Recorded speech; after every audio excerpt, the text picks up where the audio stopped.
le chef de la gendarmerie du Polisario tué dans une opération à l'est du mur de sécurité.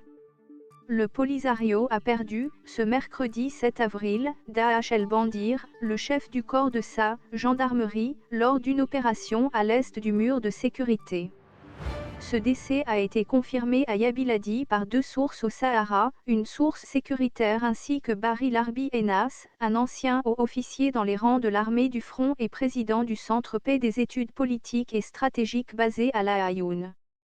La première précise que, le militaire a été tué lors de la préparation d'une opération de sabotage menée dans les premières heures de ce mercredi au niveau de la zone de Touasgui, à l'est du mur de sécurité. Et d'ajouter Tchou, un autre élément armé du front a été blessé dans les mêmes circonstances.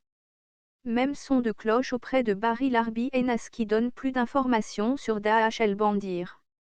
Je viens d'apprendre la nouvelle. Daesh el-Bandir est une vieille connaissance et l'un des rares cadres militaires du Polisario ayant un parcours académique, nous confie-t-il.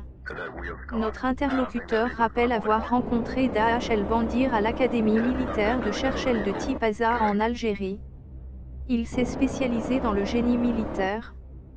De par ses compétences, il est le mieux qualifié pour effectuer des missions d'infiltration à l'est du mur de sécurité destinées à éviter les mines et les autres obstacles dressés par les forces armées royales, souligne-t-il. Ce travail est d'habitude suivi par le lancement d'une opération d'attaque contre des positions bien précises tenues par les phares. Sans doute, le mouvement de Brahim Ghali comptait réaliser une frappe avant la réunion du Conseil de sécurité du 21 avril, consacrée à l'examen de la question du Sahara occidental.